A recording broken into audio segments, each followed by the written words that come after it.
Jemaat yang diberkati oleh Tuhan Yesus Kristus, salam sejahtera bagi kita sekalian. Shalom, damai di hati, puji nama Tuhan. Luar biasa pada pagi hari ini, dengan seizin Tuhan dan kasih karunia-Nya, orang boleh baku dapat lagi dengan penuh sukacita, dengan senyum yang berbeda-beda. Apalagi kalau udah pakai masker, senyum cuma dapat lihat di mata, di sebelah kiri, sebelah kanan, apalagi di depan ada macam-macam senyum. Ada senyum para senior, lansia, senyum bapak-bapak, ibu-ibu, pemuda remaja, anak sekolah minggu, pasti ada senyum. Apalagi senyum para orang tua, yang kalau saya boleh katakan tergantung stok di rumah. Kebutuhan primer, sekunder, tersier, semua pada naik. Tapi puji Tuhan, walaupun semuanya macam-macam senyumnya, tapi tujuannya satu, yaitu bersyukur atas penyertaan Tuhan. Amin. Jemaat yang diberkati Tuhan, dalam bacaan kita pada saat ini Ibrani 12 ayat 18 sampai 29 yang kita renungkan bersama, bertemakan mengucap syukur menurut cara yang berkenan. Mengucap syukur menurut cara yang berkenan. Kitab Ibrani ditulis oleh seorang yang pandai, yang memiliki banyak pengetahuan tentang budaya Yunani, tentang budaya Yahudi. Karena itu, jemaat sekalian, penulis kitab Ibrani ini, dia menulis surat kepada jemaat Kristen yang berasal dari kaum Yahudi, yang telah menyatu dengan orang-orang Yunani. Bahwa jemaat Kristen ini mereka ada dalam perantauan. Dalam perantauan, jemaat Kristen asal Yahudi yang telah menyatu di dalam budaya Yunani, mereka ada dalam tekanan. Mereka ada dalam penganiayaan, terutama oleh kekaisaran Romawi, sehingga iman mereka goncang. Iman mereka goyah. Mau percaya kepada Yesus atau mau meninggalkan keyakinan kepada Yesus. Sebab kalau percaya Yesus berarti hidup menderita, sementara meninggalkan Yesus menjadi murtad. Mereka dibiarkan hidup dan mereka tidak mengalami tekanan dalam situasi seperti ini, dalam keadaan dilema. Mau maju dalam keyakinan kepada Yesus atau mau mundur dalam keyakinan kepada Yesus. Maka penulis kitab Ibrani ini memberikan wejangan, memberikan nasihat, memberikan penguatan kepada jemaat Kristen asal Yahudi yang telah menyatu dengan mereka yang berkebudayaan Yunani. Maka penulis ia katakan bahwa tetap berimankan kepada Tuhan Yesus. Karena betapa pentingnya iman sebagai dasar hidup dan kekuatan bagi orang percaya kepada Yesus. Karena itu dalam Ibrani pasal 11 ayat 1 dikatakan, iman adalah dasar dari segala sesuatu yang kita harapkan dan bukti dari segala sesuatu yang tidak kita lihat. Jemaat sekalian, beriman kepada Tuhan Yesus, penuh keyakinan kepada Tuhan Yesus, berharap kepada Tuhan Yesus, pasti semua akan indah pada waktunya. Artinya dari semua tekanan, dari semua pergumulan, dari semua penganiayaan, dari problem hidup. Ada saat Tuhan Yesus akan melepaskan kita dari semuanya. Tuhan akan memberikan mahkota kemenangan, asalkan kita tetap setia kepada Tuhan. Karena itu jemaat sekalian, penulis kitab Ibrani ini mengajak orang Kristen Yahudi yang ada di perantauan, mereka tetap setia dalam keyakinan kepada Tuhan Yesus.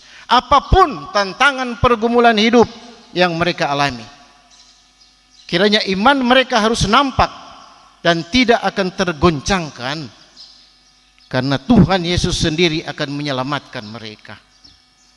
Jemaat yang diberkati oleh Tuhan kita Yesus Kristus, dalam konteks bacaan kita, penulis kitab Ibrani dia mengangkat tentang Taurat dan Injil, Perjanjian Lama dan Perjanjian Baru, terutama lagi tentang Gunung Sinai dan Gunung Sion. Agak kontras, tapi semua mau mengajak orang percaya kepada Yesus yang ada di perantauan supaya mereka tetap berimankan kepada Tuhan Yesus, tidak goyah pengharapan dan keyakinan mereka kepada Tuhan Yesus yang telah menyelamatkan mereka. Kita lihat bacaan kita bahwa Gunung Sinai adalah suatu gunung yang sungguh-sungguh ada, menyala dengan api. Di sana ada kekelaman, ada kegelapan, ada angin badai, ada bunyi sangkakala, ada suara firman. Apa artinya sifat-sifat Gunung Sinai?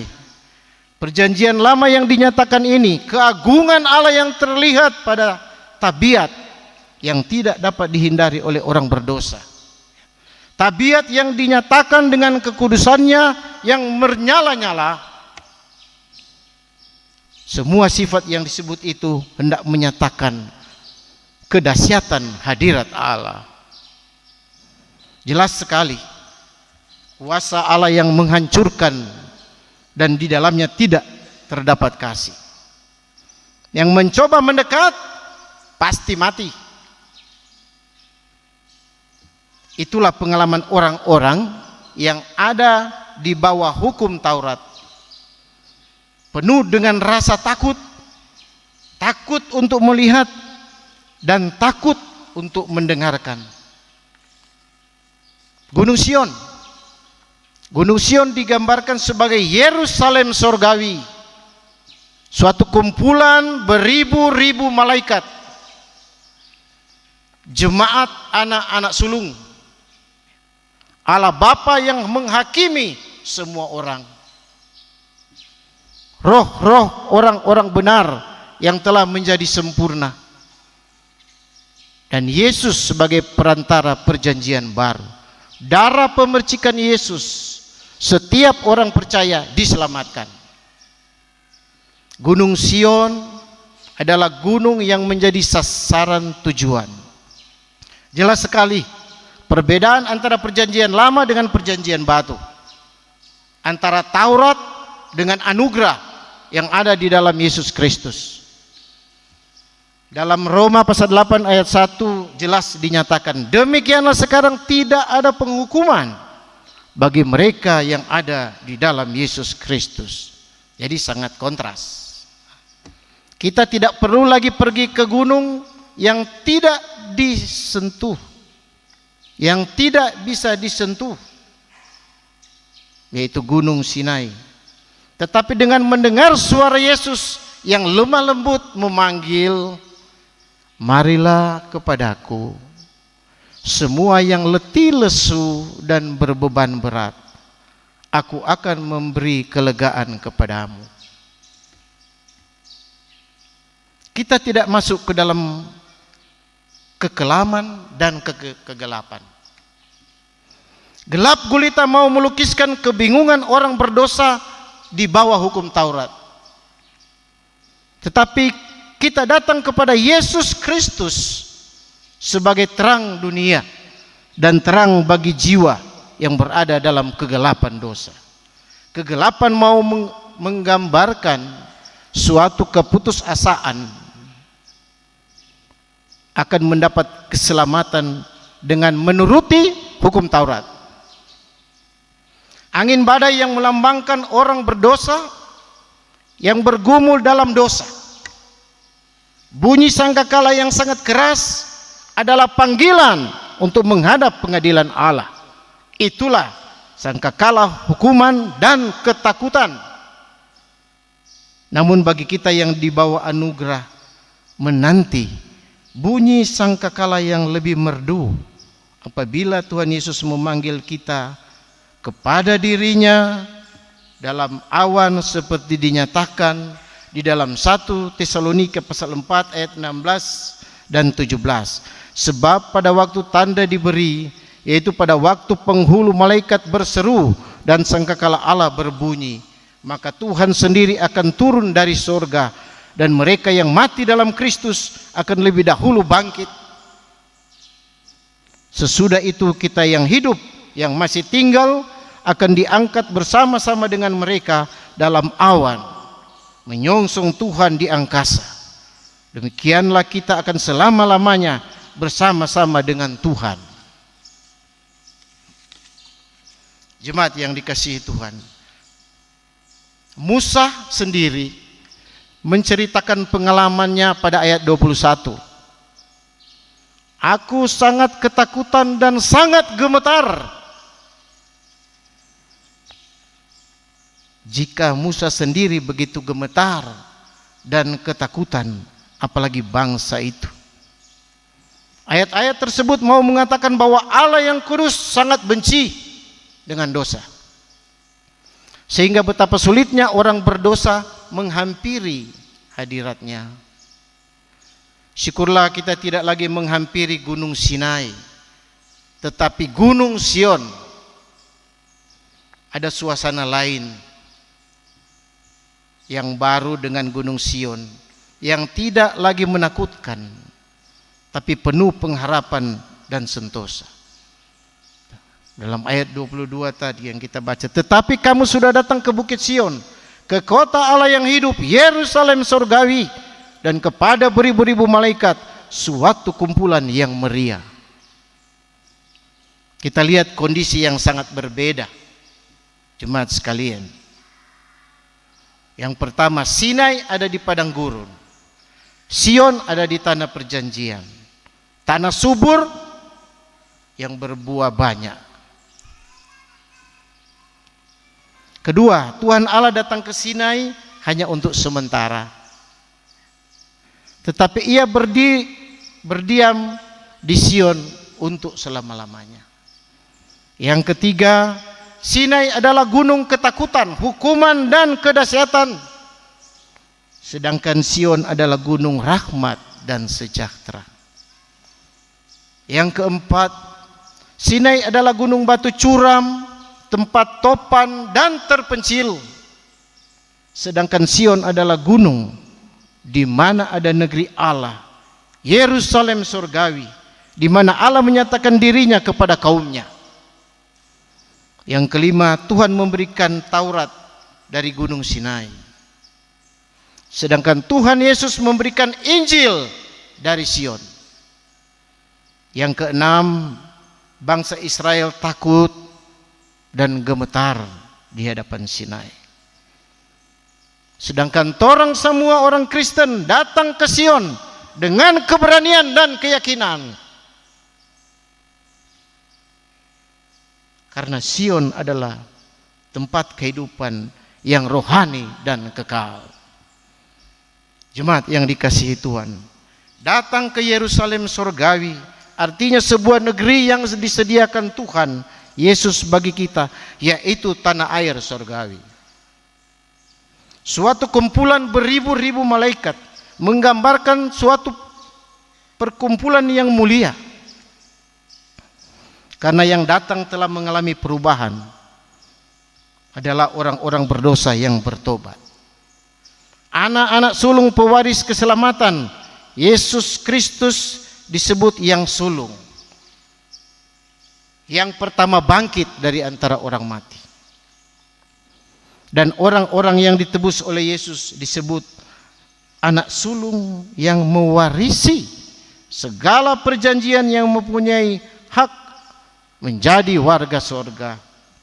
Orang yang namanya terdaftar di sorga. Kondisi di Gunung Sion sama sekali berbeda dengan kondisi di Gunung Sinai. Gunung Sinai yang penuh dengan ketakutan dan keputusasaan.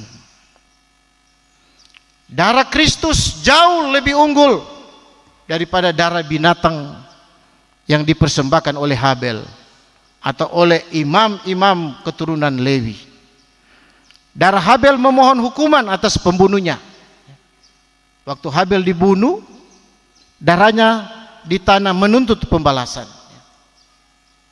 Kejadian 4 ayat 10. Sedangkan darah Kristus memohon ampun bagi pembunuh-pembunuh itu. Waktu Yesus dibunuh, darahnya membuka jalan untuk perdamaian. Pengorbanannya telah memungkinkan manusia untuk bersahabat dengan Allah. Jemaat yang diberkati oleh Tuhan kita Yesus Kristus, apa yang mau dicapai dengan mengungkapkan Gunung Sinai dengan Gunung Sion? Darah Habel dengan darah Kristus. Dengan gambaran ini, orang-orang Kristen Yahudi yang sedang mengalami penganiayaan dan keputusasaan dapat memilih sendiri anugerah dan rahmat dari Gunung Sion atau hukuman dari Gunung Sinai. Dahulu manusia ada di bawah kekuasaan hukum yang menakutkan. Hubungannya dengan Allah merupakan jarak yang tidak dapat dijembatani dan rasa takut yang mengerikan. Tapi Yesus datang, hidup dan mati. Maka Allah yang berada jauh menjadi dekat dan jalan menjadi terbuka untuk datang ke hadiratnya. Yesus membuka sebuah lembaran baru. Ada perubahan yang sangat mendasar. Pada bagian terakhir ayat 25 sampai 29 disampaikan peringatan keras. Jagalah supaya kamu jangan menolak Dia yang berfirman. Sebab jika menolak atau murtad dari Kristus, akan menerima hukuman yang lebih berat lagi. Hal ini diungkapkan kalau dulunya hanya menggoncangkan bumi saja, maka sekarang akan menggoncangkan bumi dan langit akan digoncangkan. Kalau dahulu Musa hanyalah penyiar firman Allah dan penyambung lidah, artinya melalui Musa itu Allah berfirman. Namun kehadiran Yesus bukan hanya penyiar firman Allah, tetapi adalah firman Allah itu sendiri. Dalam 2 Petrus 3 ayat 11 sampai 12 menyebut peringatan keras ini sebagai hari Tuhan. Jadi jika segala sesuatu itu akan hancur, secara demikian betapa suci dan salehnya kamu harus hidup, yaitu kamu yang menantikan dan mempercepat kedatangan hari Allah. Kata hancur di sini tidak berarti dihapuskan atau dilenyapkan, tetapi akan dilepaskan atau dimerdekakan dari hal-hal yang membinasakan kita. Akhirnya kita menerima kerajaan yang tidak tergoncangkan itu. Dan itulah hidup sesungguhnya, yaitu hidup kekal. Oleh karena karya keselamatan Allah yang mengagungkan di dalam dan melalui Yesus Kristus, kita diajak untuk mengucap syukur kepada Tuhan. Ungkapan syukur ini akan mendorong kita melayani Tuhan, beribadah kepada Tuhan, menurut cara yang berkenan kepadanya, dengan hormat dan takut kepadanya, kendati Allah itu penuh belas kasihan. Tapi Allah kita adalah api yang menghanguskan. Bahwa Allah menghendaki kita untuk hidup kudus dan menentang dosa. Kita mungkin bertanya, bagaimana menghadirkan Tuhan Allah? Dengan jawaban Yesus Kristus, Ia akan menempatkan domba-domba itu di sebelah kanannya dan kambing-kambing di sebelah kirinya. Dan raja itu akan berkata kepada mereka yang di sebelah kanannya, mari hai kamu yang diberkati oleh Bapa-Ku, terimalah kerajaan yang telah disediakan bagimu sejak dunia dijadikan, sebab ketika aku lapar, kamu memberi aku makan, dan ketika aku haus, kamu memberi aku minum. Matius 25 ayat 33 sampai 35. Jadi yang di sebelah kanannya adalah domba-dombanya, yaitu orang Kristen, saudara dan saya.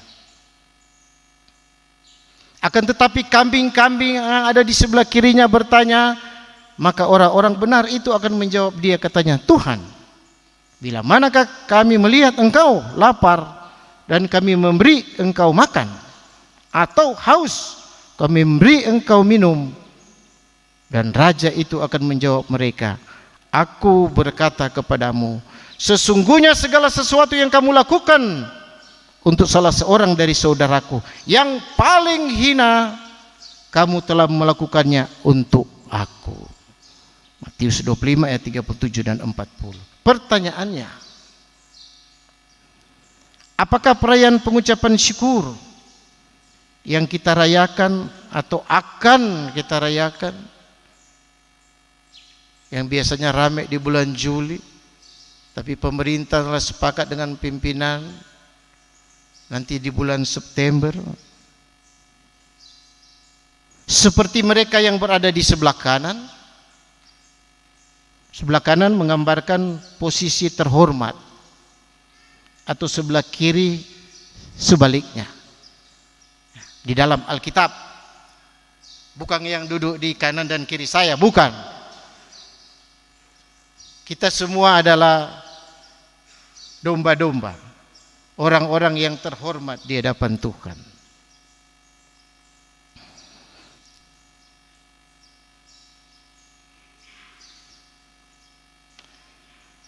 Dapat ingat dulu,